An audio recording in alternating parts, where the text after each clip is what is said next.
Bon, alors, Choukri vient de nous expliquer son expérience pratique d'une élue municipale. Vous allez voir que les problèmes qu'elle soulève, on les rencontre aussi à un niveau un petit peu plus théorique. Alors moi, je suis Jean-Michel Toulouse, je suis un ancien directeur d'hôpital et j'ai dirigé l'hôpital de Montreuil dans les années 90-95. Et donc tout ce que tu as dit, je l'ai vécu aussi quelque part. Voilà, le bouquin qui est sur la table là-bas, c'est en fait, dans un premier temps, si vous voulez, c'était une thèse de doctorat en sociologie. Et disons que je me suis disputé avec mes rapporteurs, qui avaient des exigences qui allaient à l'encontre de ce que moi je considérais comme devant être traité. J'ai donc laissé tomber la thèse et j'ai transformé ça en essai politique, qui est là-bas, en 2 tomes. Je n'ai pas porté les 2 tomes, mais bon, c'est pour vous donner une idée. Alors, moi je vais vous dire 2 ou 3 choses qui me paraissent importantes. C'est premièrement, nous ne sommes pas en démocratie. Ça, je pense que tout le monde le savait. Et deuxièmement, une fois qu'on a dit ça, qu'est-ce qu'on propose? Parce que l'une des limites, je dirais, des débats actuels, c'est que les propositions concrètes ne sont pas très fréquentes. Alors la première chose que je vais dire, et ce n'est pas l'historien de ce matin qui va me démentir, Charles, c'est que la démocratie délibérative, ça ne date pas d'hier. Il suffit de regarder, il en a donné quelques exemples ce matin. Pourquoi 2500 ans après les Athéniens, par exemple, nous serions incapables de mettre un certain nombre de choses en place? Alors d'abord, autant je suis d'accord, sinon je ne serais pas là, pour dire qu'il faut absolument changer de constitution, autant il faut être conscient qu'une constitution peut très bien être, selon la formule de Wilhelm Liebknecht, que tout le monde connaît, l'un des pères du SPD, on sait ce qu'est devenu le SPD, et il disait la constitution peut n'être que la feuille de vigne de la dictature. Eh bien, cette constitution du 4 octobre 58, je vais vous laisser juge, mais je vais vous donner quelques exemples. Il excuse de rentrer un petit peu dans les détails, j'essaierai d'être court. Bon, d'abord, si on considère l'Assemblée nationale, puisque une constitution c'est ça, ça décrit les institutions. Bon, tout le monde le sait. De Gaulle, c'était, et surtout Michel Debré, c'était ce qu'ils ont appelé en droit public le parlementarisme rationalisé. C'est-à-dire la limitation par tous les moyens des compétences de l'Assemblée nationale. En commençant d'ailleurs par lui flanquer une 2e chambre, qui est le Sénat, et qui est là exclusivement pour limiter les pouvoirs de l'Assemblée nationale. Cette Assemblée nationale se voit affligée, je dirais, d'un certain nombre d'articles qui limitent ses possibilités. Alors je vais les prendre dans l'ordre numérique. D'abord l'article 16, que tout le monde connaît. En cas d'événement grave et d'interruption du fonctionnement régulier des institutions, formule assez vague, cette Assemblée nationale est dépourvue de tout pouvoir qui passe au président de la République. Ensuite, vous avez l'article 27, ça a été évoqué, qui interdit purement et simplement tout mandat impératif. Ensuite, vous avez l'article 38, qui est un article qui donne la possibilité de légiférer par ordonnance. C'est-à-dire qu'on dessaisit l'Assemblée nationale, certes il y a une loi d'habilitation, mais c'est le gouvernement qui légifère. Ensuite, vous avez la limitation, c'est là qu'intervient le parlementarisme rationalisé, la limitation du pouvoir législatif qui devient non pas une compétence générale, où est la souveraineté nationale, où est la souveraineté du peuple, mais une compétence d'attribution. Ce sont les articles 34 et 37 de la Constitution. L'article 37 dit la compétence générale, c'est le décret. L'article 34 dit la loi ne peut légiférer que dans tel et tel domaine, vous avez 17 ou 18 alinéas, si vous voulez, mais qui limite le pouvoir législatif du peuple. Ensuite, vous avez l'article 35, qui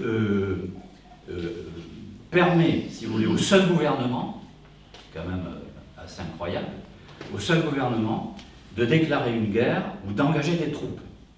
Vous savez que normalement, 4 mois après, l'Assemblée nationale doit décider. On attend toujours que l'Assemblée nationale soit saisie pour un certain nombre d'interventions de l'armée française, par exemple, en Afrique subsaharienne. Ensuite, vous avez là, tous les articles de la décade 40. Alors, l'article 40, il précise que lorsqu'un député, quel qu'il soit, dépose un amendement, ça ne doit pas accroître les dépenses, ça ne doit pas diminuer les recettes. Quel est l'amendement, à part si on veut spéculer sur le sexe des anges, qui ne va pas toucher à l'un des deux domaines. Ensuite, vous avez donc le droit d'amendement du député est largement amputé. Ensuite, vous avez les articles 44, 2, 3 et 4, qui mettent en place la procédure accélérée ou la procédure d'urgence. Alors, vous en avez tous entendu parler, ça a été largement utilisé ces derniers temps sur le sujet des retraites. Les alinéas 2, 3 et 4 de cet article. Ensuite, vous avez l'article 47, même chose, alinéas 2, 3 et 4. Et puis, vous avez, je dirais, l'arme nucléaire, quoi, hein, le 49.3, qui autorise le gouvernement à faire passer n'importe quel texte sans aucun amendement. La seule solution pour s'y opposer, c'est le dépôt d'une motion de censure. Ensuite, c'est pas fini, vous avez donc l'article 48 qui permet effectivement la suspension de toute discussion avec l'adoption d'office du seul texte gouvernemental. Et puis enfin, vous avez, ça a été dit ce matin, tout le titre 15 qui subordonne le droit national au droit européen. Ça, c'est le titre 15 de la Constitution qui a été introduit à la fin des années 90 et puis bien sûr après le traité de Lisbonne. Voilà ce qui limite l'Assemblée nationale. On peut se poser la question, qu'est-ce qu'il lui reste à faire une fois qu'on applique tous ces textes. Ces textes datent de 1958, ils ne sont pas récents. Par contre, en face, nous avons quoi? Nous avons le président de la République. Qu'est-ce qu'il peut faire, ce président de la République? Ben, vous le savez. Hein. Bon, d'abord, par rapport au monarque de droit divin, lui, il était au moins limité par les lois fondamentales du royaume. Mais par quoi est limité le président de la République? Quand on sait que, par exemple, par les articles 6 et 7, c'est lui qui nomme le Premier ministre et les ministres, sur proposition du Premier ministre, mais je n'ai jamais vu un ministre nommé contre l'avis du président. Ensuite, l'article 9, il préside le Conseil des ministres. Ensuite, il promulgue les lois et il peut demander une seconde délibération, article 10. Certains se faisaient des illusions, d'ailleurs récemment, sur une deuxième délibération sur le texte concernant les retraites. Ils ont vite été édifiés. Ensuite, il peut recourir au référendum, ça c'est l'article 11, largement remanié depuis. Il peut dissoudre l'Assemblée nationale avec l'article 12. Il signe les ordonnances et les décrets les plus importants, ça c'est l'article 13. Il nomme aux emplois civils et militaires les plus stratégiques. Il est le chef des armées, article 15. Il peut recourir à l'article 16, j'en ai parlé tout à l'heure. C'est pas fini. Il dispose du droit de grâce, un droit quasiment moyenâgeux, hein, voilà. Ça remonte naturellement à la monarchie de droit divin, cette affaire-là. Et, ça c'est l'article 17, et il peut enfin prendre la parole, ça c'est plus récent, devant le Parlement réuni en congrès. Ce sont les articles 18 et 19. Question, de quel pouvoir ne dispose-t-il pas? Et puis je finirai cette brève description par le Conseil constitutionnel, articles 56 à 63, dont on connaît les modalités de nomination. 3 par le président, 3 par le président de la République, 3 par le président du Sénat, 3 par le président de l'Assemblée nationale. Qu'est-ce qui peut sortir de ce type de nomination? Donc la jurisprudence est très claire là-dessus, par 2 ou 3 exceptions sur les associations, sur le fait qu'il peut être saisi par 60 députés, sur l'IVG, des choses comme ça. Sur les 600 et quelques décisions du Conseil constitutionnel, la quasi-totalité, ça a été pour protéger le gouvernement contre les initiatives du Parlement, que ce soit le Sénat ou que ce soit l'Assemblée nationale. Donc nous n'avons pas affaire à une véritable Cour constitutionnelle, nous avons affaire à une sorte d'instance, si vous voulez, qui est là pour veiller au grain, pour empêcher que le gouvernement ne soit mis en difficulté par la représentation nationale. Ainsi donc, il est tout à fait clair que ce régime n'est que l'organisation du pouvoir au service d'une classe dominante. Ça a été un petit peu dit tout ce matin. Le peuple en est systématiquement écarté. Il est écarté de toute initiative politique, comme d'ailleurs le salariat est lui-même écarté de toute décision dans l'entreprise.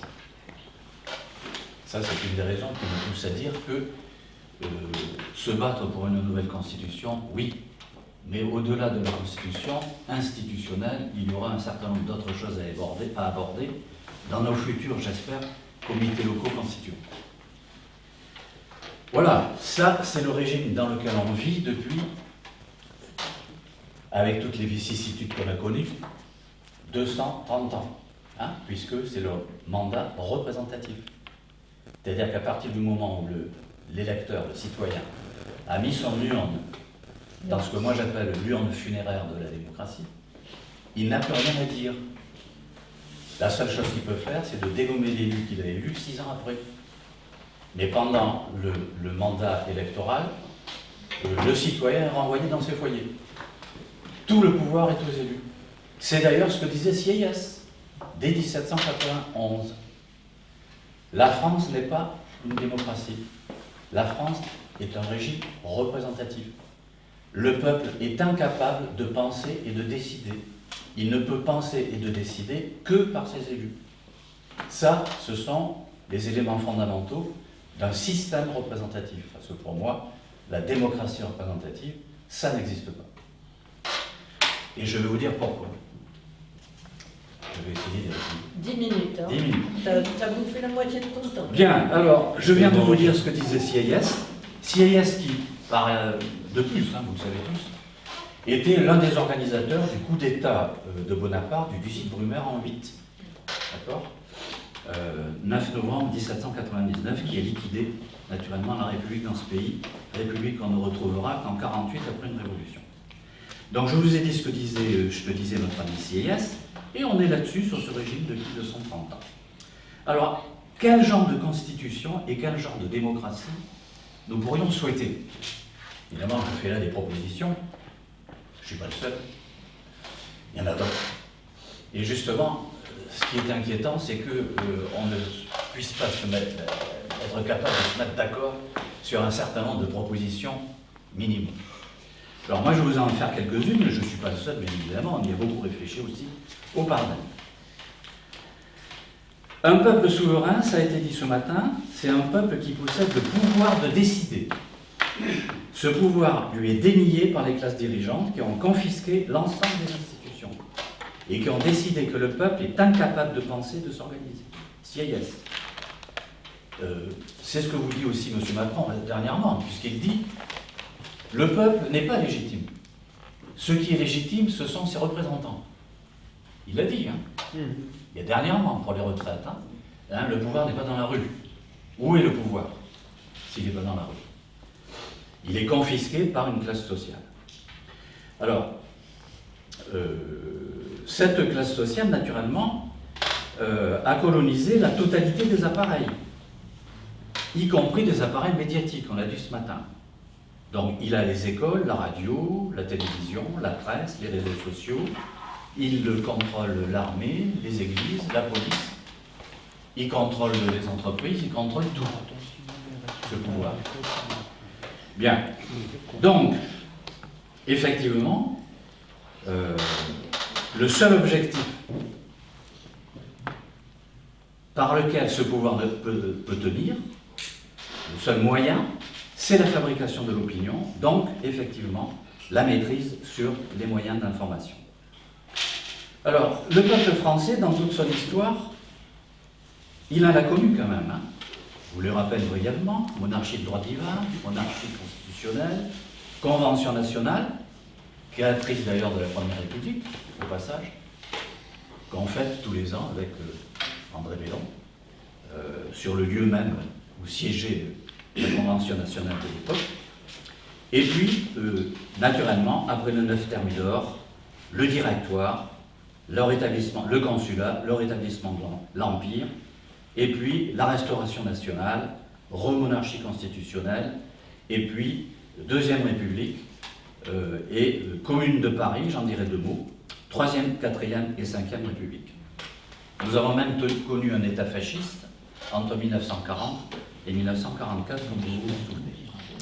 Et la Cinquième République, qui est un régime semi-présidentiel, qui est issu d'un coup d'État, rappelez-vous, le 13 mai, et qui est un régime qui a été mis en place à l'occasion de ce qui pouvait devenir une guerre civile, rappelez-vous, pour les plus anciens d'entre nous. Ce qui d'ailleurs explique peut-être le surpouvoir dont dispose le président de la République jusqu'à présent. Alors, qu'est-ce que nous pouvons faire dans cette situation? Est-ce qu'on va attendre 230 ans de plus pour mettre en place un nouveau modèle de démocratie, ou est-ce qu'on va essayer de réfléchir à autre chose? Et alors moi, vous savez, je ne vais pas être très innovant. Ce que je vais vous proposer, c'est que nous reprenions ce qui a déjà existé dans notre pays, mais que personne ne connaît presque, puisque ça n'est plus enseigné. Par exemple, les assemblées primaires par canton.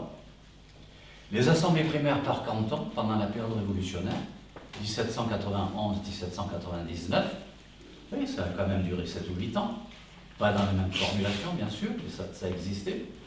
Elles étaient mixtes, je tiens à préciser, et elles ne faisaient pas que d'élire les représentants à l'Assemblée nationale ou à la Convention nationale. Elles discutaient aussi d'un certain nombre de choses au niveau des cantons. Il y avait à l'époque quelques 3800 cantons, si je me rappelle bien. Il y en a 4055 aujourd'hui avec les dom-toms. Évidemment, il faudrait une réforme communale, puisque, vous vous souvenez comment ça fonctionnait. Avant, la Révolution a mis en place 36 000 et quelques communes, c'était des anciennes paroisses. Et une centaine de 80 et quelques départements, c'était, si vous voulez, délimité selon la distance que vous pouviez faire en une journée de cheval. Bon, évidemment, la démographie a changé, les moyens techniques ont changé, il y a peut-être une réforme à faire, non pas du tout pour porter atteinte à la démocratie territoriale, mais au contraire pour l'améliorer. Vous savez qu'aujourd'hui, la moitié de nos communes ont moins de 500 habitants. Donc, première chose à faire. Ensuite, peut-être devrions-nous réfléchir à ce que ces assemblées primaires soient chargées d'élaborer des mandats sur la base desquels les partis politiques pourraient présenter des candidats. Donc ça aurait trois mérites. Premièrement, rendre un contrat de législature obligatoire. Deuxièmement, supprimer la professionnalisation de la politique, avec des mandats courts et non cumulatifs.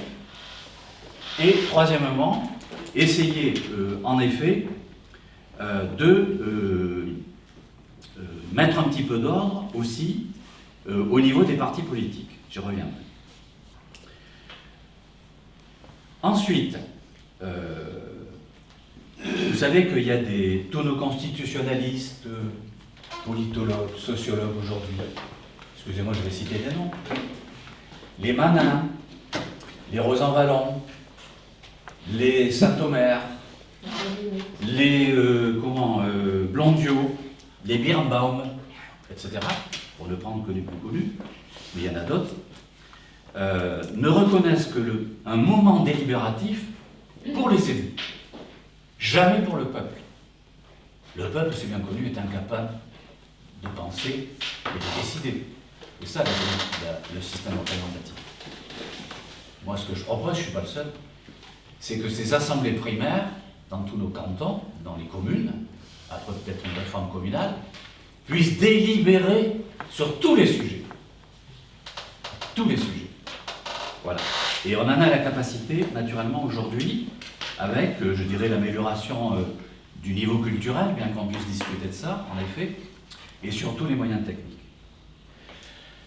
Que fait-on des collectivités territoriales? Michel, t'as 2 minutes. Que fait-on des collectivités territoriales? J'ai presque fini, si vous m'accordez quelques minutes de plus, j'en serais bien content. Donc les collectivités territoriales, je vous ai dit, je passe très vite, ça mériterait un petit peu d'être redéfini et redessiné. Je vous en ai déjà parlé. Nous, au Bardem, on est pour la suppression des régions, qui sont des constitutions totalement artificielles et qui sont destinées à prendre l'État national par deux bouts. Le bout des euro-régions et le bout de la Commission de Bruxelles. Donc il faut se débarrasser des régions qui sont totalement artificielles. Par contre, il faut renforcer les communes et il faut renforcer les départements. Donc une grande réforme des collectivités territoriales. Ensuite, je passe très très rapidement sur le fait qu'il faut supprimer toutes les organisations qui ne sont que des organisations qui renforcent la classe dominante et qui permettent à la classe dominante d'assurer sa position. J'entends par là tout ce qui est chambre d'industrie, chambre d'agriculture, chambre du commerce, et remplacer tout ça par des conseils à la base des communes et des départements et de la nation, qui auraient pour responsabilité de représenter les forces vives de la nation, toutes les forces vives de la nation, et au niveau national, un conseil économique, social et environnemental, nouveau, nouvelle formule, et non pas un cimetière des éléphants, et qui aurait pour rôle de discuter de la planification nationale. Et puis, autre point, moi je conseille un certain nombre de conseils, si vous voulez. On a parlé de Condorcet ce matin. Je vais vous expliquer en 2 secondes quelque chose d'intéressant, si vous me permettez. C'est le fameux paradoxe de Condorcet. Je ne sais pas si vous connaissez ce paradoxe de Condorcet. C'est un mathématicien, Condorcet, hein. Un grand révolutionnaire, quelqu'un de tout à fait respectable, même si on peut être en désaccord sur tel ou tel point. Je passe les détails. Il a mathématiquement administré la preuve que lorsque vous avez un certain nombre de centaines d'organisations au niveau de milliers de communes, de départements, et que vous avez une instance nationale qui fédère les niveaux inférieurs, il peut sortir d'un conseil national, par exemple, une décision majoritaire dans le conseil, mais qui sera minoritaire dans l'ensemble des structures de premier et deuxième degré. Voilà, ça a été démontré, c'est Condorcet, c'est un mathématicien, ne me demandez pas de vous faire la démonstration, on peut lui faire confiance, c'était un grand esprit.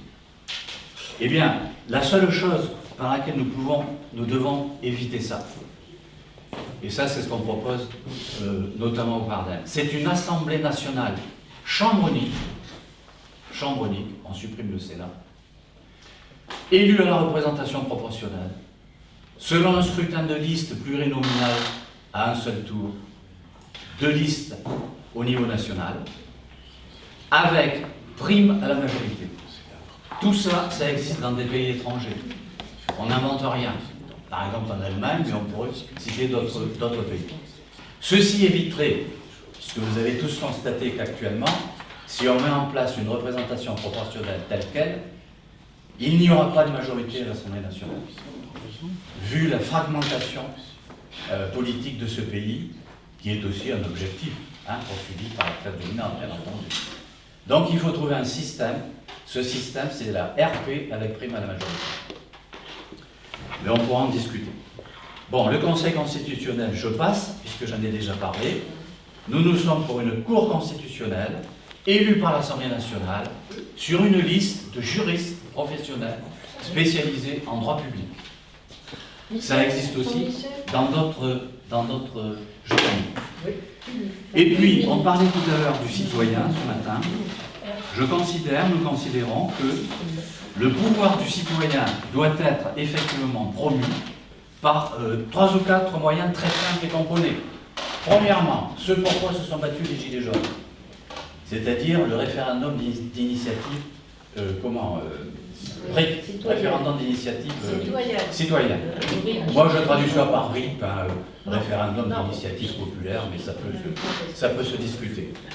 Bon, le droit d'initiative législative, c'est-à-dire qu'un certain nombre de citoyens pourraient déposer un projet de loi duquel l'Assemblée nationale serait obligée de s'emparer. Et puis, dernière mesure, peut-être serait-il bon que ce référendum d'initiative citoyenne, il soit aussi carrelage, c'est-à-dire constituant, abrogatoire, révocatoire et législatif. Donc voilà, tout ça pour vous dire que, et naturellement, puisque je vous ai dit qu'il existait un titre 15 de la Constitution qui verrouillait complètement, passez-moi l'expression, toute liberté dans ce pays, il faut sortir de l'UE, sortir de l'euro et sortir de l'OTAN, si nous voulons avoir une souveraineté du peuple qui mérite son nom. Voilà. Donc, pour finir, je vous dirais que, en fait, nous avons le choix entre deux possibilités aujourd'hui. Ou bien nous laissons faire et on s'oriente inévitablement, comme après notre grande révolution, vers ce que j'appelle un néolibéralisme autoritaire, et on y va tout droit. Je vous signale qu'on n'a quand même jamais vu, depuis longtemps, que le gouvernement puisse gouverner en déposant 12 49.3 en quelques mois. Jean-Michel, où tout ça nous maintient. 6 minutes de retard. Ou bien, et j'ai fini, ou bien nous mettons en place effectivement ce que nous proposons tous, j'espère, ici, c'est-à-dire des comités constituants locaux ouverts à la totalité du peuple. Voilà. Excusez-moi d'avoir été un peu...